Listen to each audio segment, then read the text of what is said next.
think so. I truly don't either. And with that, ladies and gentlemen, welcome to the drafting phase of the Royal Derby. ONIC on the blue side, RRQ on the red, and the bans are coming through very quickly. Well, again, we mentioned Claude. We mentioned the keys to victory. ONIC, even though they're on the blue side, they have the first pick.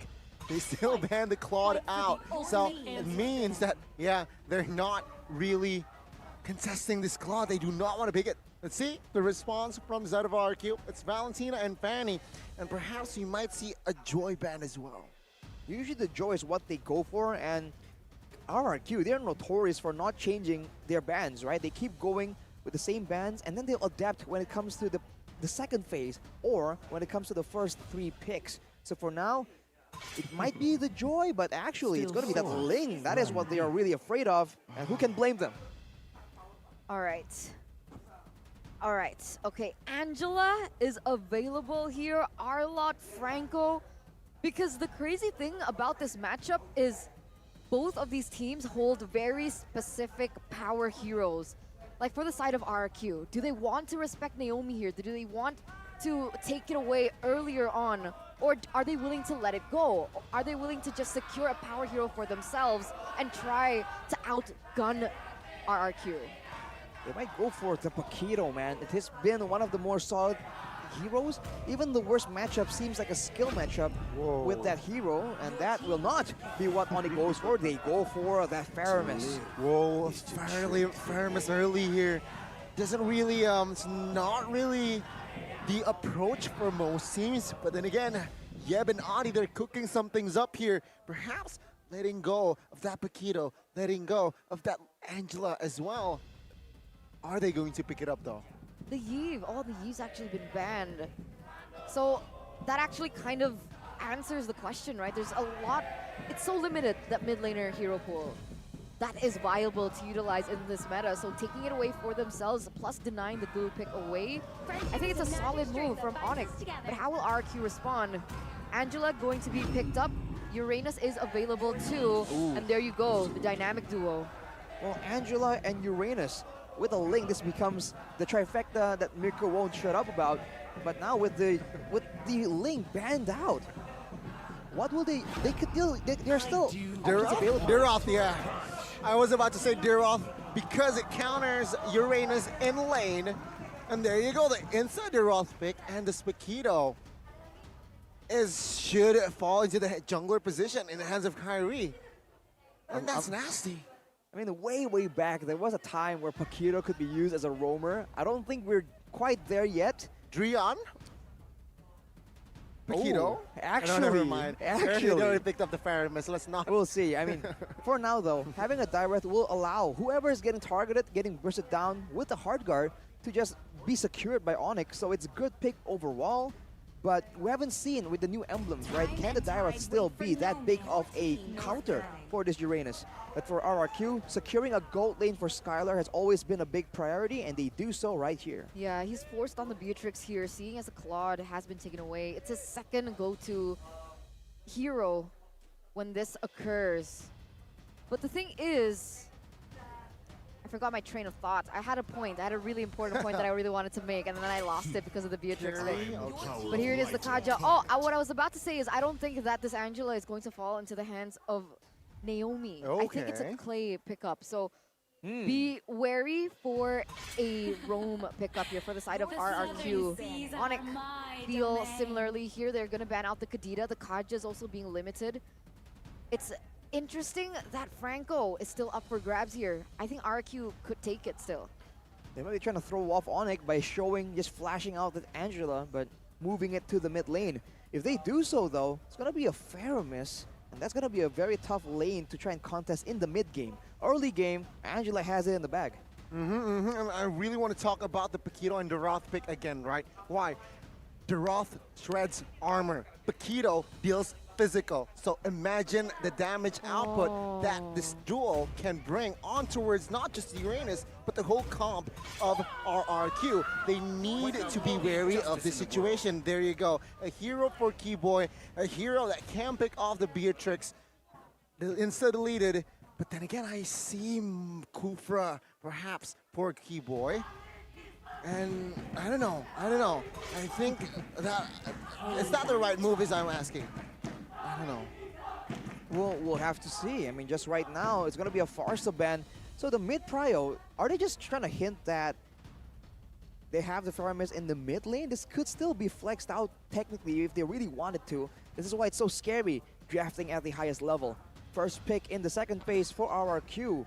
Most likely going to be a roamer, I feel, at this point, right? And save, you know, a bit of the best for last kind of situation. Franco is still open, right, Naomi? Yeah. Yep. There you go, Franco. The suppression comes through.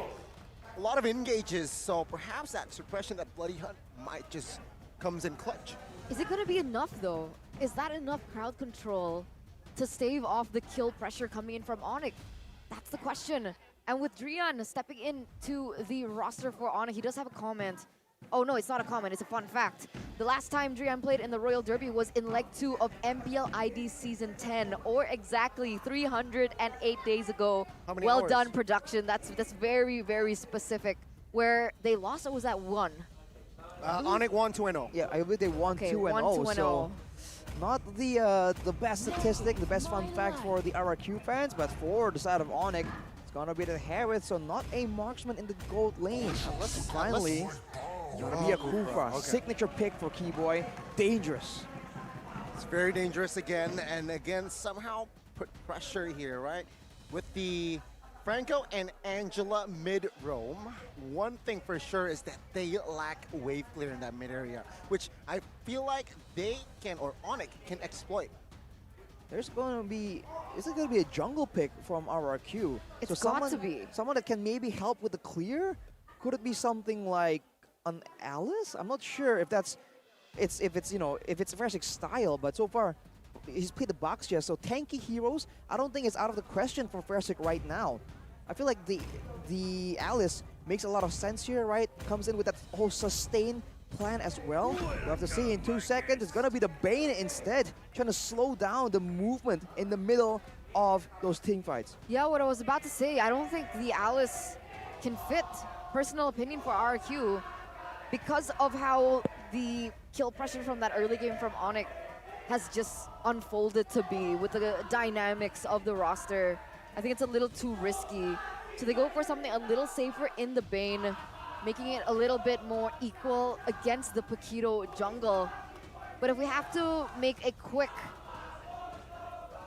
prediction, ONIC. ONIC, what about you, Rashi? You already know. Do you even need to ask? I mean, not non-biased, like on the drafts. Do you like RRQ's draft here? I think that's potential. And if they execute properly, I think that's the key word here. If they execute properly, don't get caught off guard by rotations, by the pickoffs. They have everything they need. Long-range poke, pick-off potential, wave pressure, and also utility in the middle of those team fights. We'll just have to see, man. These games usually go in late, and the Beatrix, that's where it actually shines. With that aggression coming in from ONIC and the combination coming in from RRQ. Ladies and gentlemen, welcome to the Royal Derby, game number 1 between both of these iconic teams. It's going to be ONIC and RRQ here. Who will strike first is the question. Spell check, emblem check, Arashi. It seems like 3 members from each team chose to use the Flicker, and 1 each use the Purify. Only see W with the Purify, and on the other side, Banana.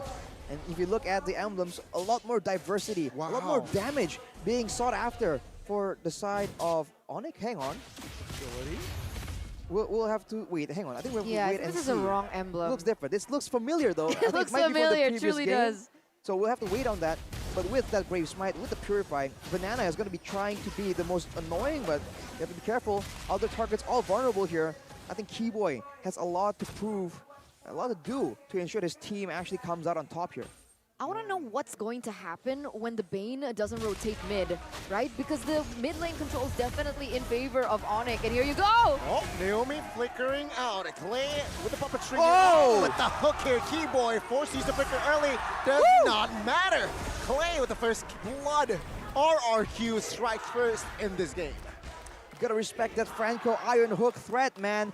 Don't walk too close to the turret, especially this early on in the game. with that bit of advantage right here. It's not a big deal just yet, but look at CW trying to make an aggressive play. Sharon Force already. Now, Naomi came just in time to be that big brother presence. Though, top side, take a look. Means that with Franco bot side, it adds more pressure towards RRQ. Perhaps they do not want to contest this turtle. Ooh. You see that actually Skylar gets left alone in the bottom. It's gonna be a free turtle for ONIC. And in the bottom side, oh, the hard guard is being used. Oh, very low. CW, what a catch by Keyboy. Good night, Skylar. Keyboy with the clutch, rage, and revenge. RRQ. Well, ONIC equalized. Yeah, they're trading back here. And taking a look at the talents prediction, is going to be 4 for ONIC, 2 for RRQ. And you can hear the crowd just really chanting for Papulong there. It's a fun fact that he's never voted for ONIC before. He never votes for the majority, man. For the ones that you think are gonna win. But look at RRQ. You're talking about team fights. They seem to be trying to go for pickoffs. 2 focusing marks on their composition, and then 2 quantum charges just to ensure that they can actually kite back away from all this dive. But would that be enough? Rotation. What a deny rotation there from Keyboy, which was, yeah, the timing. ONIC was there, and Persik was without cover. Gets taken down. The kill pressure once again, right? ONIC, they practically win all these 3 lanes, and they're able to make the most out of it so far. 1,000 gold lead. What is the lead looking like in terms of the items? So far, nothing significant, nothing too crazy has been built up, but the Harith right here has finished the first core item that gives you quite a bit of Starlium the size. Starlium side, gives you a bit of true damage, a bit of mana as well. It's a great item to have on top of the Impure Rage emblem. So CW is pretty independent in that lane, unless he makes a mistake. And for Skylar, he has a Fury Hammer, but it won't really be enough just yet. Oh, this is the duo. This is the one I'm talking about. The armor shred and the physical attack. Bounce, well, luckily for Uranus, the hard guard was there, but if not for the Angela, he was insta-shredded there top side on it with a 1,500 gold lead. Now look for the turtle tech. Let's see here. RRQ, will they be able to contest this time? And look what they did. They used up the hard guard before the turtle fight, so it won't be available in the next few seconds. Keep your eyes on Keyboy. He might be looking for something right now. See here, it seems like Naomi still looking for an opening. Persik not in position, not in prime position, but Keyboy is in prime position to catch Persik. Again, if Persik gets taken out twice already in this game, and it seems like they still want more here. Keyboy zoning Skylar out of his turret. CW will find extra gold this time. 4-man rotating. Oh, with the cancel. Nice. Dreon now trying to pull Skylar out. Forced to use the flicker.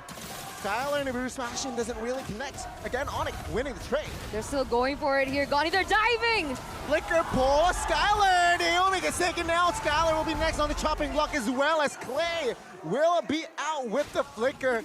But there you go. 2 members taken out plus the turret.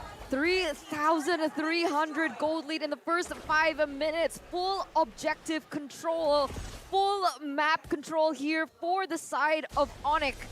And they are putting RRQ in a tough position. But Boots is going to get caught here for sure, right? Oh, what? Boots? Boots almost with the outplay there. 3 versus 1. Was a little bit too much there, perhaps for Diroth to sustain. But almost. Keyboy. Keyboy is just making a statement right here, man. Oof. ONIC is just not letting up. They know that they have a bit of an early advantage. They don't have a marksman, keep in mind. So RRQ, if they can last longer, I think there's a better chance for them to come out on top in the middle of these fights. For ONIC though, they are fully focused on tearing apart the whole map before it reaches that part. Oh my god. RRQ, they need to slow down their tempo here. You need to pick your battles. I mean, they were trying to get a pick on it to CW, but CW was still able to purify out of it. It's very difficult for Naomi to continue that kind of kill pressure with how ONIC are playing this. In the top side, you can already see they're pushing once again, looking for more objectives. If let's say, the Beatrix gets that power spike, is the damage going to be enough? considering that the heroes on the side of ONIC aren't that tanky, we'll have to see. Right now, though, that's a big engage. Suppression connects. Call Alter save the day. Naomi flickers out. The Oh. Key Boy finds one. First hit with the help of Guard now trying to disengage with the deadly catch. Tickling the backside now. Kyrie with the Paquito. Already with the presence, killing pressure. First hit, where are you going? And there you go, the armor strike killing spree for Dreon. Only first hit falls, but that is more than enough for ONIC to again regain map control. We were questioning the synergy coming in from ONIC, but look at Dreon, 3-0-2. He's always there at the perfect time with the Cult Altar to save his teammates. And it looks like Naomi's kill pressure is just a little too underwhelming compared to the Cult Altar. Well, right now, if he gets an iron hook onto someone, who's supposed to follow up and finish off the job? Skylar is really behind, and Persik isn't doing too hot either. Both of them are the main tools they want to use for that burst damage. So until a bit later, when items are actually on the table, there's not much RRQ can do, and they are stuck just trying to hold out, and the Minion Wave actually gets a turret for them. So all things considered, not the worst of situations. They could be sitting on 0 turrets, but look at this play from ONIC, man. Keyboy on the sides, everyone else pressuring in the front. Watch out. Whoa, hang on. With the pull-in cancel, the mid lane turret falls. It's a clean textbook siege take, turret take from side of ONIC. 5,000 gold lead, ladies and gentlemen.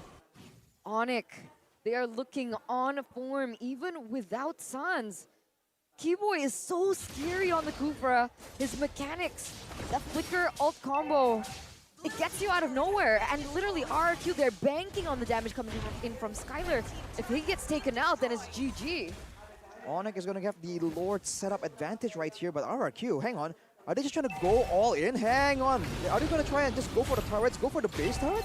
There's protection. They can't do that easily. It seems like they're will coming on towards the inner turret plot side. And it's just a free lure here, minute number 9. Well, in a way, one of their win conditions is to let go of objectives that they know they cannot contest.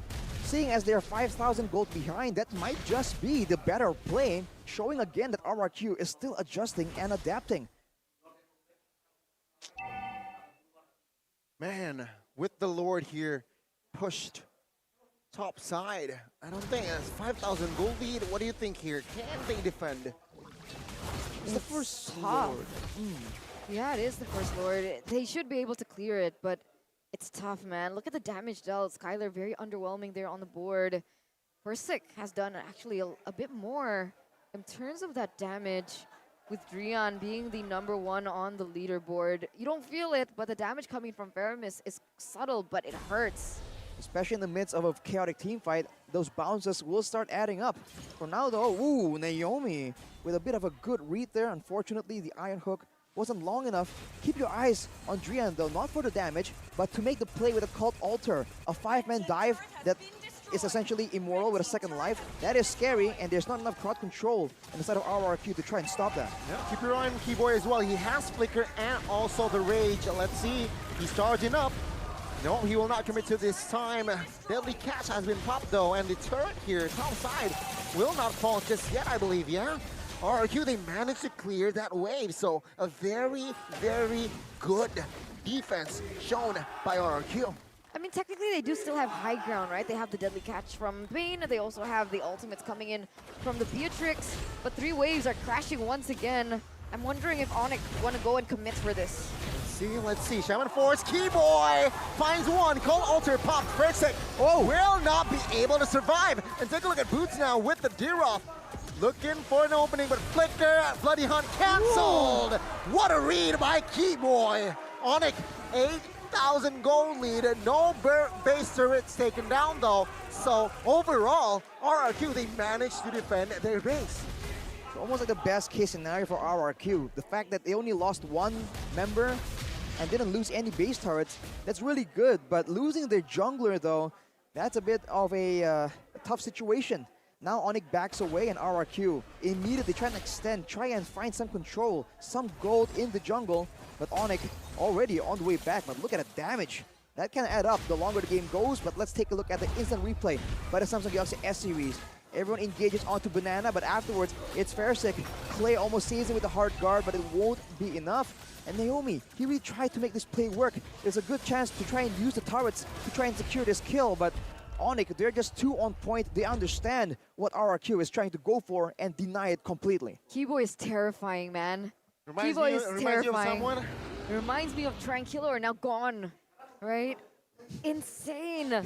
The way that he's able to predict that movement, cancel it out, that kind of renders the capabilities of a Franco kind of useless, especially with the fast cooldown of skill 1 from the Kufra.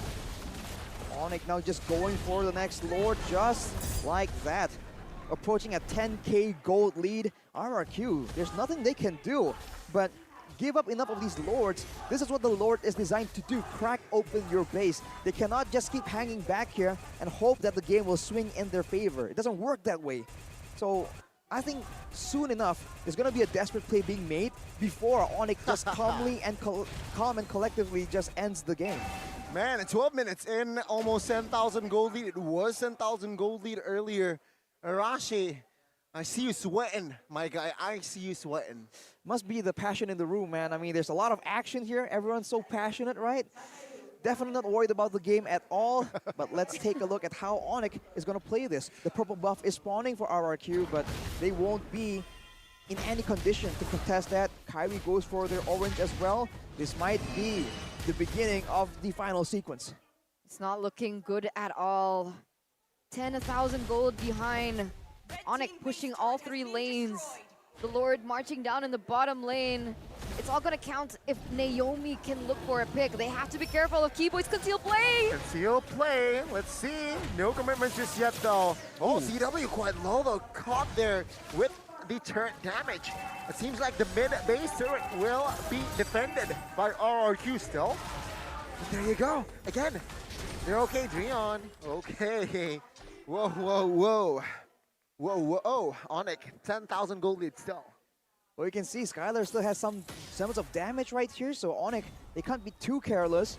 But if they go on the right target at the right time, it's still gonna be quite the easy win in my opinion. Now ONIC, full HP yet again, are gonna try and take out the turret. Look at it, engage though! D-Boy finding 2, and this is it! 3 members defending, not gonna be enough as Banana falls as well. ONIC still strong with 5 as Naomi flickers out of the way. And take a look at the minions. It's here for ONIC to strike first, and this is ONIC winning game 1. The MSC champions, ladies and gentlemen, being able to lead this Royal Derby. And they just really melted as one. They coalesced as one in terms of that gameplay. Their synergy was so on point, and their game plan was